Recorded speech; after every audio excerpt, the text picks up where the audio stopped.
O New York Times, é o maior jornal dos Estados Unidos, publicou um artigo questionando o Supremo Tribunal Federal. Reportagem no Jornal da Manhã de Vitor Hugo Salina.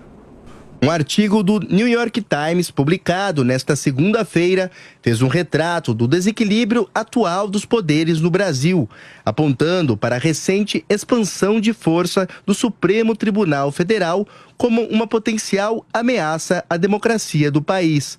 O título escolhido pelo jornal norte-americano é um questionamento, abro aspas, para defender a democracia. A Suprema Corte do Brasil está indo longe demais, fecho aspas. A reportagem usa a recente operação contra 8 empresários para ilustrar a atuação do STF acima de teóricos princípios democráticos. No caso em questão, a Polícia Federal agiu a mando do ministro do Supremo Tribunal Federal, Alexandre de Moraes, com base em conversas privadas de empresários em uma rede de mensagens.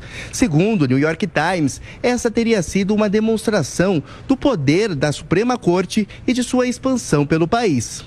A reportagem citou a preocupação de juristas a respeito de ilegalidades na atuação do STF, dizendo que o ativismo judicial de Moraes e seus colegas contam com o apoio de líderes políticos de esquerda e grande parte da imprensa.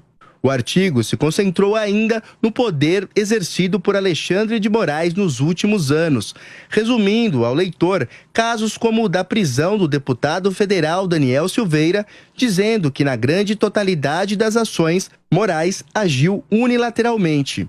Para ilustrar o poder atual do Supremo Tribunal Federal do Brasil aos norte-americanos, o New York Times fez uma comparação mostrando que a Suprema Corte dos Estados Unidos avalia de 100 a 150 casos anualmente, enquanto o STF emitiu mais de 505 mil decisões nos últimos 5 anos.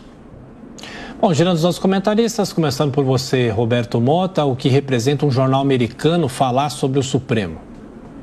É muito pouco, muito tarde, Tiago, mas não deixa de ser um evento digno de nota, porque, em geral, a mídia estrangeira tem sido totalmente cega em relação ao que acontece no Brasil. Ela não só se recusa a enxergar a realidade, como aconteceram episódios em que a mídia estrangeira inverteu o que acontece aqui. Há 2 semanas atrás saiu um artigo na revista The Economist, que é uma obra-prima de desinformação. Olha, eu sou leitor da The Economist há mais de 20 anos. Resolvi parar de ler a revista. Saiu um artigo também numa revista chamada The Lancet, uma revista médica, uma revista especializada em pesquisas científicas. Colocou lá um artigo totalmente político, fazendo campanha para um candidato à presidência da República. Isso não é só com a mídia estrangeira, a gente tem que fazer justiça. A mídia nacional também entrou nessa dança, com poucas exceções, como a Jovem Pan. O que vem acontecendo no Brasil desde 2020, como finalmente reconheceu o New York Times, não tem precedentes na história. E chamar isso de desequilíbrio de poder é um eufemismo. O que está acontecendo é uma invasão em cima de 2 poderes por parte de um poder. As consequências disso estão à vista de todo mundo. E a última delas, que o New York Times menciona, é a criação do crime de publicar figurinha em grupo de WhatsApp.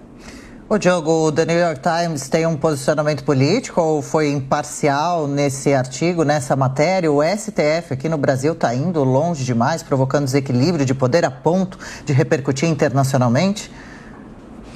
Sim, Adriana, o New York Times é um jornal americano que tem um posicionamento político muito claro nos Estados Unidos. Ele tende mais para o lado democrata, né? Lembrando que os Estados Unidos têm um sistema praticamente bipartidário, na prática bipartidário, entre Partido Republicano, mais à direita, e Partido Democrata, mais à esquerda. O New York Times se situa claramente mais à esquerda, né? Mais para o lado democrata.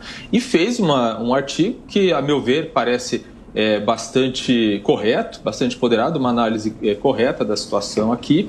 O que existe numa democracia é a necessidade de ter os pesos e contrapesos entre os poderes da República, né? E o que acontece em relação ao STF é que o Congresso, que deveria fazer esse papel de, né, fazer o contrapeso, não exerce esse papel. Não exerce desde o momento das sabatinas dos indicados a ministros do STF. Essas sabatinas são praticamente pro forma, já que as pessoas que são indicadas não são, na prática, avaliadas pelos senadores, e também não acontece quando se analisa, quando se percebe esses abusos e o Senado não faz nada a respeito. Há pelo menos 5 possibilidades, 5 tipologias de crimes de responsabilidade que poderiam levar ao impeachment de um ministro do STF. E até hoje não se viu acontecer, não se viu levar a cabo nenhuma dessas avaliações. Uai, seu app de vídeos curtos.